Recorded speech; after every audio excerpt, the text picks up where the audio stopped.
ევროპული სამყაროს, დასავლეთ ევროპული სამყაროს თანამედროვე ევროპელების წინაპართაგან ათვისება სწორედ ქრისტეშობამდე 2000 წლისთვის დაიწყო, რომ ეს კელტური ტომები, მიგრაცია, როდესაც განხორციელდა ევროპაში და სამხრეთით კიდევ პირველი თქვათ ლათინური ტომების გადასვლა და სწორედ აქედან იწყება იმ ევროპულ ცივილიზაციასა და ძველი ხმელთაშუა ზღვისა და შავი ზღვისპირეთის უძველეს ტომების კულტურას შორის შეხება, რომელსაც რა თქმა უნდა ყველანაირი მონაცემით ეკუთვნოდნენ ჩვენი წინაპრები.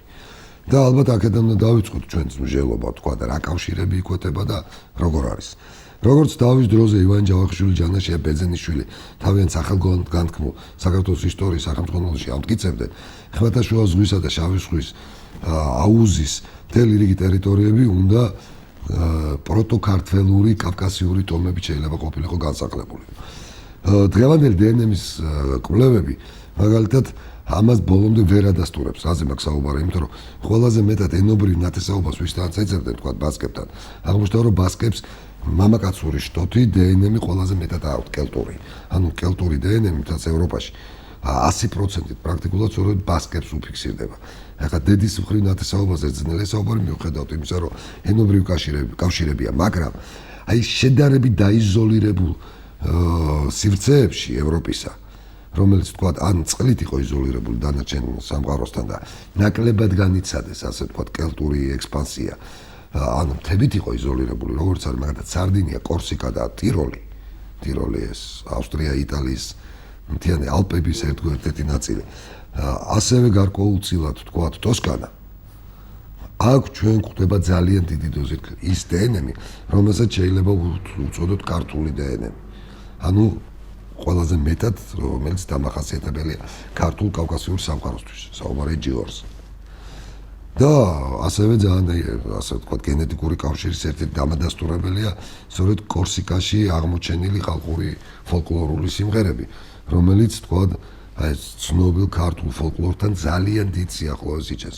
მიუხედავად იმისა, რომ ენობრივად კორსიკული ენა ვიცით, რომ ტოსკანური დიალექტია პრაქტიკულად, ანუ განურჩეველია, მაგრამ აი დნმ-ური თვალსაზრისით სარდინიაზე, კორსიკაზე, იგივე ტოსკანასა და იგივე ტიროლში არის ყველაზე მეტად შემორჩენილი.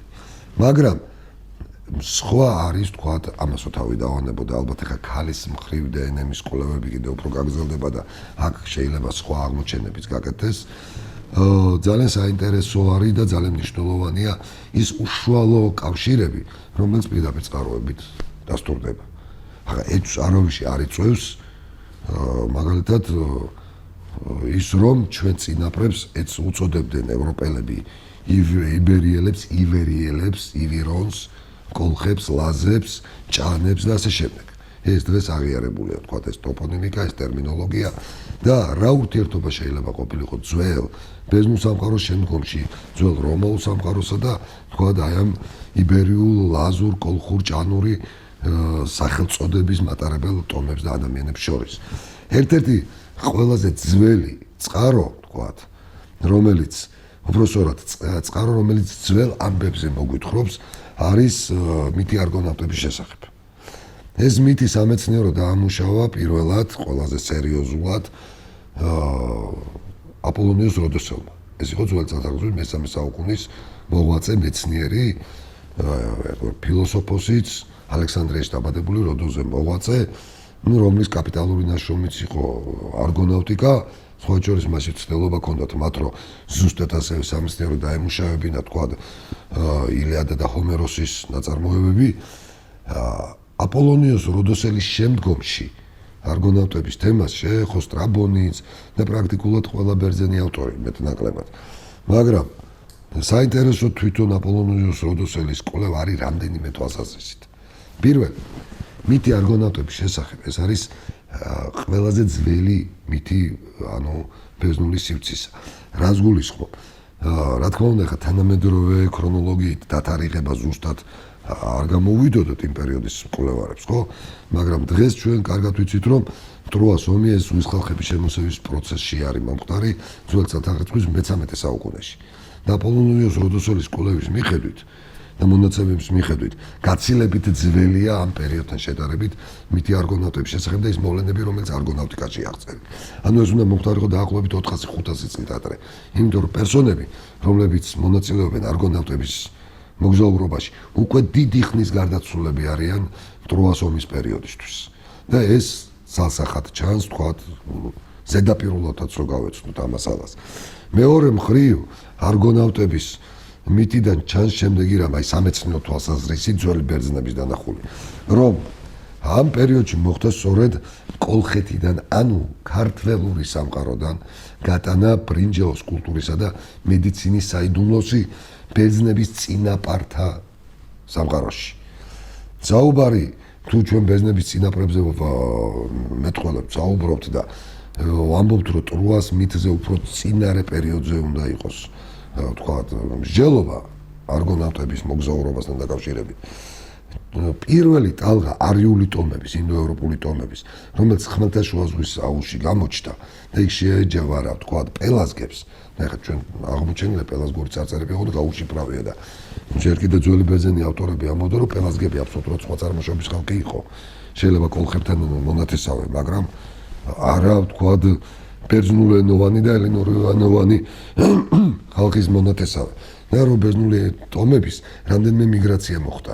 ეს იყო პირველი, თქვათ, კუნძულებზე თუ ავიღებ და პელოპონესის ნახევარკუნძულზე და ბალკანეთის ნახევარკუნძულზე. ეს იყო მე-18-მე-17 საუკუნეში ცნობილი ხალხთა უძველესი გადასახლების პროცესში. მომხდარი გადმოსახლება, რა ქვია, აქაელების, ეგრეთ წოდებული აქაელების, შემდგომში 500-600 წლის შემდეგ ხდება დორიელების, იგივე დანაელების, აი ტროას ომში საპირისპირო მხარე ვინც არის, ვინც დაანგრია ტროა, მათ შორის არის სწორედ 500-600 წლიანი პაუზა. მაგრამ აქაელების მიგრაცია ემთხვევა მცირე აზიაში ხეთების მიგრაციას. აქაელებიდან რა დარჩა ბერძნულ კულტურაში, ბევრი კითხვის ნიშანს აჩენს, იმიტომ რომ ბევრი რამ დაიკარგა შემდგომში, მაგრამ დღეს ჩვენ ვიცით, რომ შემდგომ დროინდელ უკვე მე-12-მე-13 საუკუნს, ძველ ქრისტეშობამდე, მე-13-მე-12 საუკუნის და უფრო მოგვიანებით მე-6 საუკუნების ბერძნულ მითოლოგიაზე, როგორც რელიგიაზე, გადამწყვეტი გავლენა იქონია მანამდე არსებულმა ძველმა ხეთურმა პანთეონმა, ძველმა ხეთურმა მითოსმა. ანუ და სხვა ჩვენს ეს ხეთური ენაც თავისთავად ისეთივე ინდოევროპული ენა იყო წარმოშობით, როგორც ანუ ძველი ბერძნული ენა. მონათესავე ენები იყო. ხეთები აქ მოვიდნენ, ხატებს დაენათესავდნენ, არა ინდოევროპული წარმოშობის ტომებს, მათგან ბევრი რამ აიღეს, მაგრამ ბევრიც მოიტანეს. და ნახეთ როგორ რაღაც არის, ჩვენ თუ უკვე სტრაბონის კვლევას შევხედავთ და დავაკვირდებით.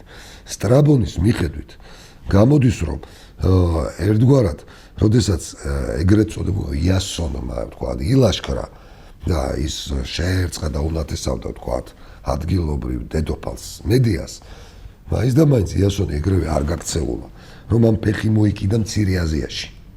აი ესე გამოდის უკვე სტრაბონის კვლევიდან. და ძალიან ბევრი რამ გადამოიღო მისგან. შესაბამისად, ჩვენ სტრაბონის კვლევებსაც თუ დავამატებთ არგონავტების კვლევებს, ერთგვარად მარტო აქაელებთან და აქაელების მიერ, თქვათ, ოქროსაწმის მოტაცების მითთან კი არა გვაქვს საქმე. აქ ჩვენ ვაკვირდებით ხეთურ მცირე აზიულ პროტოქართული სივრცის შერწყმასა და კონტაქტის ანარეკლს. იმიტომ რომ როგორც თქვათ, შემდგომში სტრაბონი გვიყვება, ძალიან ბევრი ტოპონიმიკა იმ პერიოდის დარჩენილია, აქ დარჩენილ არგონავტთა წარმომადგენლები და ასე შემდეგ. უბრალოდ საქმე ის იყო, რომ სტრაბონის დროს ხსოვნა, ცოდნა ტერმინებით, თქვათ, აღნიშნული ხეთების შესახებ პრაქტიკულად გამკრალი იყო. იმიტომ რომ ტერმინი ხეთის და ეს ხეთური კულტურის რეალობის შესახებ ინფორმაცია ჩვენ მოვიძიეთ უკვე მე-19-მე-20 საუკუნეში, ხო, გათხრების შედეგად. მაგრამ ეხლა დადგინდა სწორედ ხეთური ამ წარწერების და ტექსტების ანალიზით, რომ უდიდესი როლი უთამაშია, თქვათ, ბერძნულ სამყაროს ჩამოყალიბებაზე და ბერძნულ სამყაროს ჩამოყალიბებაზე თუ როლი უთამაშია იქ ბრინჯაოს კულტურის გავრცელებაში, მედიცინისა და მეცნიერების გავრცელებაში, მაშინ მეტი არაფერს არ ამბობს, თქვათ, არც აპოლონიუს როდოსელი და არც ის ძველი მითების შემქმნელი და ხსოვნის მატარებელი ბერძნები, რომლებიც ამბობენ, რომ ჩვენ სწორედ კოლხური სამყაროდან მივიღეთ მეტალურგიის და ანუ საუბარია ბრინჯაოს მეტალურგიის და მედიცინის საიდუმლო და სწორედ ამიტომაც ეწოდება მედიას, თქვათ, მედიას სახელიდან ეწოდება მედიცინას მედიცინა. აი ეს ტენდენცია სხვათა შორის საინტერესოა, რომ გრძელდება შემდგომ პერიოდშიც. აი ზუსტად როის ამბების პარალელურად ოღონდ შემდგომ დროინდელი ბერძნები ადასტურებენ, რომ მათ კოლხური სამყაროდან მიიღეს რკინის მეტალურგიის საიდუმლოც. საუბარია ეს ბერძნელი ავტორების მიერ აღწერილ თემაზე, როდესაც ამას შემდგომშიც იმეორებს პროკოპი კესარიელიც კი იმეორებს, რომ რკინის მეტალურგიის წარმოშობა დაკავშირებული იყო ჭოროხის სათავეში მცხოვრებ, თქვა და აი ერთ ჭანურ ტომთან, რომლებსაც ხალიბები იგივე ხალდები ერქვათ. ნიშანდობლივია, რომ თანამედროვე ბერძნულამდეც კი ფოლადს ბერძნები სწორედ ხალიბს ეძახიან. ანუ ეს ტერმინი იმ ტომის ეთნიკური ტერმინი, რომლისგანაც თქვა რკინის დნობის, რკინის მეტალურგიის საიდუმლო ეწყება, ბერძნულ სამყაროში დღემდე ფოლადის აღნიშნულ ტერმინად ჩართვა. და ამაზე სხვა შორის არავითარი პრეტენზია არ ქონია. ძალიან საინტერესო ერთი რამ, როდესაც ჭანებზე საუბრობენ ბერძნები, ანუ ჭოროხის ხეობაში მცხოვრებ ჭანებზე საუბარი. მაგალითად პროკოპი კესარიელის ერთი ფრაზა, რაც ჩვენი ქართველებისთვის ძალიან საინტერესოა.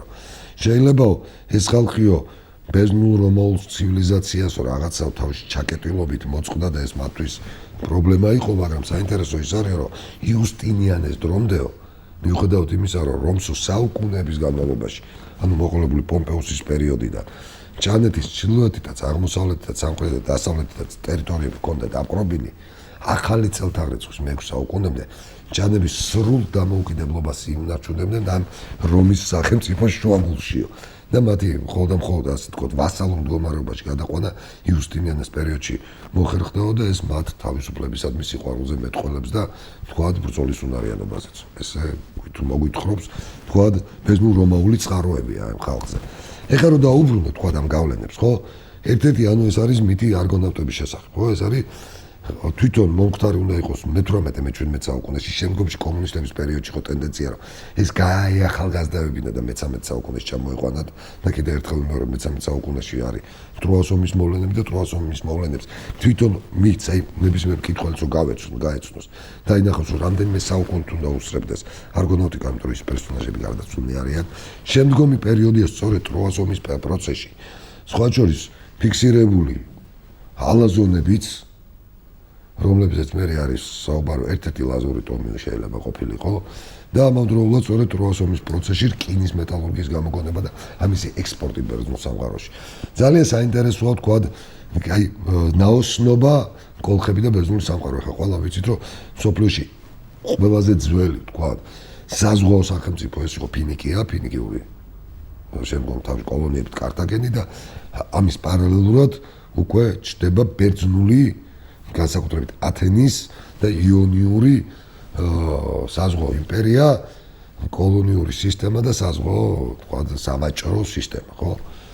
და ამ დროს ასვაწყდებით ბერძნულ წყაროებში. პირველი თვით მითში არგონავტების შესახებ, როდესაც მედიას იტაცებენ, რა ქვია, არგონავტები, რამდენიმე საათის, თითქმის 12 საათის დაგვიანებით მისდევენ მას კოლხები, კოლხური ფლოტი, აიეტის მეტაურები, ვაჟიშვილის მეტაურები და ეწევია. ეს პირდაპირ მეტყველებს იმას და ამას აღიარებს არგონავტიკის ავტორები, რომ კოლხებს ძალიან სწრაფი ფლოტი ყავდათ. ამ მტკიცებულებას შემდგომდროინდელი საფუძველიც აქვს. კოლხური ხეტყით მზადდებოდა როგორც წესი ბერძნული გემები. ამას აღიარებს და წერს პროკოპი კესარიელიც, მანამდელი ავტორებიც, იმიტომ რომ ერთადერთი მცირე აზიაში და მცირე აზიის მიმდებარე ტერიტორიაზე გემშენებლობისათვის ვარგისი ხე იზრდებოდა მხოლოდ კოლხეთში. და კოლხური ასე ვთქვა, ხეტყით გემების დამზადების ტრადიცია შემდგომში გაგრძელდა რომის იმპერიის პერიოდშიც, ბიზანტიის იმპერიის არსებობის პერიოდშიც და მეცაც ვიტყვი ოსმალეთის იმპერიის არსებობის პერიოდშიც და 1803 წელს, როდესაც სოლომონ ლეონიძე, რუსეთის იმპერატორს ალექსანდრეს წერილს წერს, იქ ახსენებს, რომ ერთადერთი თქვა შავი ზღვის აუზში მინიმუმ და მიმდებარე ტერიტორიაზე, სადაც კი როდესმე ვინმეს გემი დაუმზადებია და მოგეხსენებათ, რომ მაშინ გემშენებლობაში ხე გადამწყვეტი იყო, ეს ჩვენი ხეებით იყო და ამ რა ქვია, ხელოსნობის, ხელობის სწორად ათვისება და გამოყენება შეიძლება ძალიან დიდ საზღვაო წარმატებამდე მიგიყვანოთო, თუ სწორად ვითანამშრომლებთ ქართველებთან. ანუ სთავაზობს ოკუპაცია კი არა, სწორი თანამშრომლობა. რა თქმა უნდა, რუსებს ვერ შეიგნეს.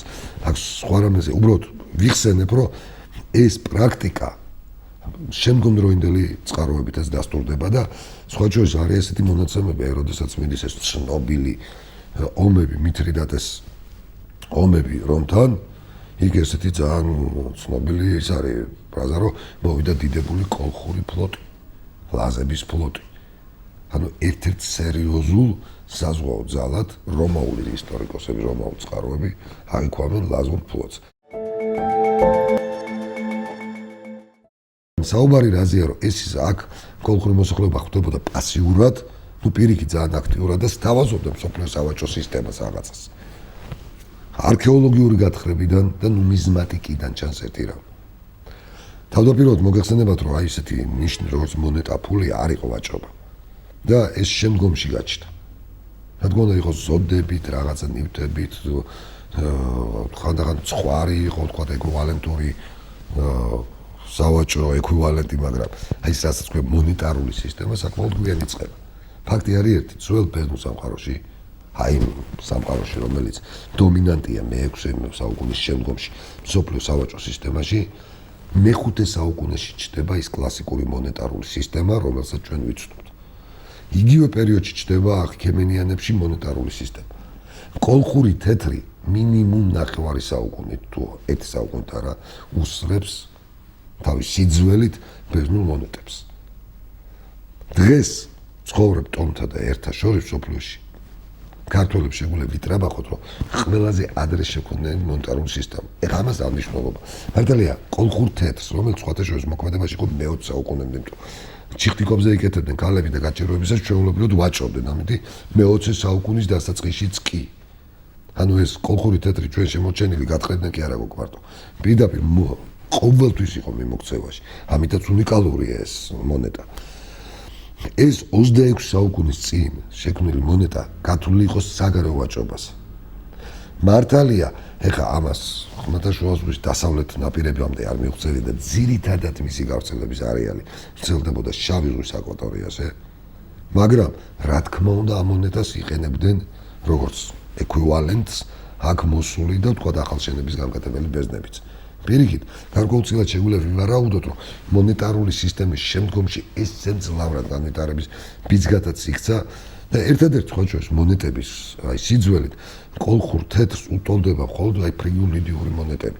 მაგრამ სამწუხაროდ ფრიგიულ-ლიდიური სამყაროს შთამომავლები პირდაპირ გაგებით და ენობრივად დღეს კიდე კვლევის საგანია და არ ვიცნობ და არ ვიცით ხო ვინ იყვნენ. და ძალიან ძნელია იმის თქმა, რომ ეხა რომელი უფრო ძველი იყო, თითქმის ერთი ეპოქაა. მაგრამ აი რაც იყო და მოქმედებაში დარჩა ბოლომდე ვიცით რომ ეს კოლხური თეთრი. შესაბამისად, თავისი დივიდენდებით, თავისი ქულებით, თავისი წინადადებით შედის კოლხური სამყარო ბერძნულ სამყაროში. გარდა ამისა, ნახეთ რა არის საინტერესო, ეს არ იყო მხოლოდ ნედლეულის ბაზარი. სხვა შორის დასავლეთ საქართველო იყო ღარიბის სოფლის მეურნეობის პროდუქციით, ანუ არც ხვარი, თქვა დასავლეთ საქართველოში არასოდეს არ იყო გავრცელებული, თქვა და დიდი დოზით. ხორბალსაც რაც შეეხება, ხო? მხოლოდ რაჭა-ლეჩხუმის რაღაც ნაწილში ხარობდა. მე ვენახეობითაც უნიკალური ვენახიში შემიგვაქვს დასავლეთ ქართული, მაგრამ ცოტა. და შესაბამისად, დასავლეთ ქართულს მუდმივად უწევდა ამ დეფიციტის შევსება რაღაცით. და ეს რაღაცა იყო არა მარტო თქვა ხეთყის მიწოდება მღერჩენილობისთვის.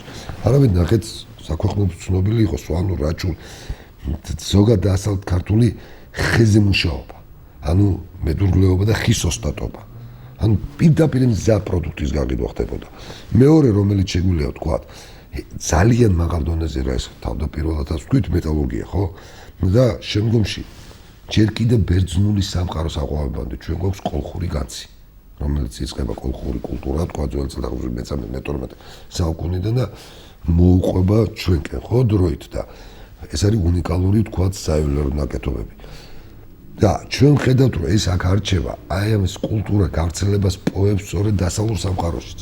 ანუ ნახეთ როგორ რაღაც იყო ჩვენი წინაპრები არა მარტო თქვათ ნედლეულს ყიდდნენ იმისათვის რომ თვითონ რაღაც შეეძინათ, არამედ პირიქით მზა პროდუქციას ამზადებდნენ და რეალურად ეს ბერძნულ ქართული სამყაროსთვის თავისი მზა პროდუქტის გასაღების გაყიდვის ასპარეზად იყო ქცეული, რასაც თქვათ ადასტურებს როგორც თქვა იქაური კულტურის კვალი ჩვენთან ასევე ჩვენი კულტურის კვალი დასავლეთში. ეხლა რაც შეეხება გარდა ამისა თქვა უშუალო მონაწილეობას, აი ძალიან მნიშვნელოვანი არის ალბათ ისტორიულ პროცესებში.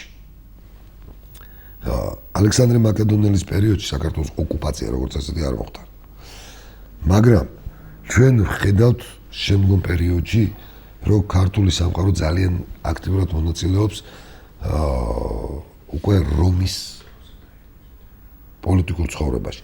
როდესაც საუბარია თქვა არგონავტიკასა და ტროას ომზე, ერთი რამ კაცრად იკვეთება სწორედ ტროას ომის ტექსტიდან, რომ თუმცა ამ ტროას ომის ტექსტს ძალიან ბევრ რამეში კითხვის ნიშნის ახენებენ თვითონ ბერძენი ავტორები.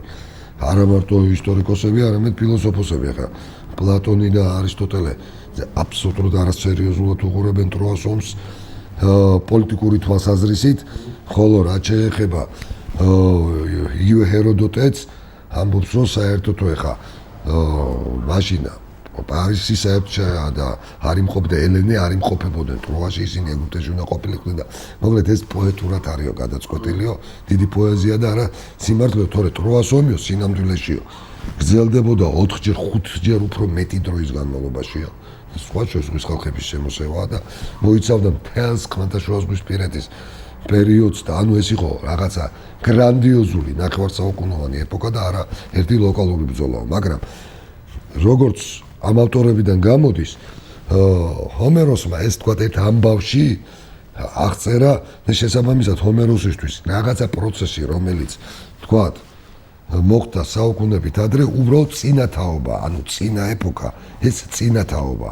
ჩვენ თუ მივხედავთ და შევხედავთ ამ პროცესს, როგორც მითოლოგიური თვალსაზრისით, აი როგორც უნდა დავინახოთ, რომ მამების თაობა ეს წინარე ეპოქაა, რომლიდანაც შენ მოდიხარ, შენი წინამორბედების ეპოქა, მაშინ ესეც კიდევ ერთი ნიშნებაა იმაზე, რომ შეიძლება 400-500 წლის წინანდელ ამბავს აღწერდეს ტროას ისა არგონავტიკა ტროას ომთან შედარებით, იმიტომ რომ ესეთი გრანდიოზული მოვლენა თქვა, თუკი ზღვის ხალხების შემოსევის ეპოქის სიმბოლო პოეტური აღწერაა, ესე შევთანხმდებით თქვა ტროას ომი, ხოლო პირველი არიული ტომების ექსპანსიის, ინდოევროპული ტომების ექსპანსიის თქვა მცირე აზიულ, ბალკანურ სამყაროში და შავიზღვისპირეთში აღწერა არის არგონავტიკა, მაშინ წინარე დორიული იყო სწორედ აქაურ-ხეთური, აქაელები და ხეთები, რომელიც მოხდა დაახლოებით დორიელების ექსპანსიამდე რამდენიმე საუკუნე, თქვა 400-ით,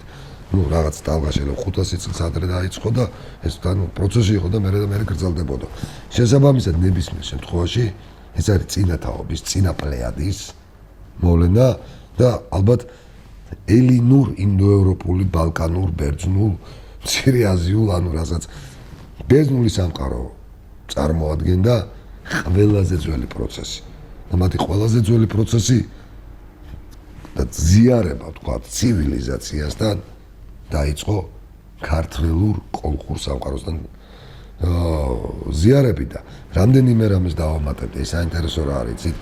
ეს არის ხო რაღაც მოგონილი, სხვა შორის ერთი რამეც არის, რომ ზევსის წინარე თებების ჰელიოსის შთამომავლად მიაჩნია დაიეტი, ხო? იგივე ამ მითოლოგიაში, ანუ ძველ თაობა დავიყვანდნენ და საინტერესო რა რომ აპოლონიოს როდოსელი წერს ესეთ რამეს, რომ კოლხთა შორისო დღესაც მთავრობენ აიეტის შთამომავლები. დღესაც მეფობენ, ანუ ეს ისტორიული ჯაჭვი არ გაწყვეტილაო. მეორეც, ისინი ამ ყველაფერსო მათ შორის არგონა ესა რასაც წარმოადგენდა ოქროს საწმისιο, ანუ თქვა მას მიაჩნია რაღაც კრებულად, ხო მეტალურგიის და მედიცინით, კირბებით წერდენო. მათო თავისებური ძველებური წერლობა ჰქონდათ, სრულად განსხვავებული, თქვა და ელინურის გამო. ანუ აქ არის წინარე რაღაც ქართველურ დამწერლობის ნიმუშებზე, რომელსაც თქვა აი გრაკლიანის გორასთან ჩვენ აღმოაჩინეთ, ხო, ორი დამწერლობის ნიმუში. შეიძლება იმის გავსწია საუბარი. შეიძლება კიდევ სხვა რაღაც იეროგლიფებზე ჩვენ ჯერ ეს არ ვწინ. ამის დადგენა შეუძლებელია, მაგრამ აშკარად გვიმტკიცებს მესამე საუკუნის აპოლონიოს როდოსელი, რომ მის ეპოქაში რაღაც კირბები, რომელსაც კოლხები იყენებდნენ, არსებობდა და წესითო ამით მრავალი საუკუნის წინ უნდა შეესრულებინათ. თქვა მათ თავიანთი ნაწარმოები. ძალიან ბევრი რამ არქეოლოგიური გათხრებიდან ჩანს, რომ აშკარად ჩანს, თქვა მცირე აზიაში ეს წინარე, თქვა დნმ-ის დონეზე ჩვენ წინაპართა კვალი და გავლენა ხო პირდაპირ გათხრები მეტყველებს, მაგრამ საინტერესო რა არის დამოკიდებულება აი იმ ძველი ბერძენი ავტორებისა, რომლებიც კი არ გამცირებენ და რაღაც გადამთილად კი არ მიაჩნიხა. არამედ აღიქვამენ ისეთ სამყაროთ, საიდანაც რაღაცა შეიძლება ესწავლათ. საიდანაც თქვათ მიეღოთ ბრინჯაო, მიეღოთ მედიცინა, რომლებიც მიაჩნდა თავიანთზე უფრო ძველად და მიაჩნდათ ეგვიპტელების თანამედროვედ, სხვა შორის მიაჩნდათ ევროპის ნაწილად. იმიტომ რომ აშკარად რასაც უწოდებს ფაზის ჰეროდოტ გულისხმობს, ჰეროდოტე ნამდვილად ამ მდინარის სახელში ჭოროხს იმ პერიოდის აღწერით და მას მიაჩნია რომ ანუ ჭოროხის ჩრდილო-დასავლეთით რაც კი ტერიტორია, ყველაფერი ევროპაა. ანუ მთლიანად კოლხები მას გამოყვანილი ყავს ევროპის ნაწილად, ესეც ძალიან მნიშვნელოვანია და საინტერესოა ერთადერთი რამ რითიც დავამთავრებ. ეს დამოკიდებულება ბერძნულ სამყაროს, ელინურ სამყაროს, ქართველური სამყაროს მიმართ, მიუხედავად იმისა, რომ იყო კონფლიქტებიც, იყო პრობლემებიც, ძალიან დიდხანს შეუნარჩუნდა. და მე-11 საუკუნეში მოღვაწეობდა ესეთი ბერძენი სასულიერო მოღვაწე ისტორიკოსი მიხეილ ფსელოსი, რომელსაც აქვს სხვათა შორის აღწერილი აი ქართველების მონაწილეობა ბასილი მეორე ბიზანტიის იმპერატორის პერიოდის ბრძოლებში, ომებში. ეს ჩვენ ყველამ კარგად ვიცით, ხო? ბარდა სკლეაროსის აჯანყება, თორნიკე ერისთავი, ბარდა ფოკა, დავით კურაპალატი და ასე შემდეგ. და ერთ-ერთ ეპიზოდში, როდესაც ის აღწერს, რომ მოვიდნენ ქართველები ბრძოლის ველს, ნახეთ როგორ უწოდებს და მოვიდნენ 10 ფუტის სიმაღლე ივერნი. ის ამბობს, რომ ქართველები გიგანტები არიან. რა თქმა უნდა, ეს გადატანილით აღწერილი, იმიტომ რომ 3 მეტრის სიმაღლის ადამიანი არ არსებობს. 10 ფუტი არის 3 მეტრი და 5 სანტიმეტრი. და რა თქმა უნდა, ამ სიმაღლე უბრალოდ როდესაც ის ქართულ სამყაროს აქებს, ადიდებს, აი რაღაც სიტუაციაში ამ ადამიანს, რომ უნდა რომ ფიზიკურ ქებაზეც გადავიდეს.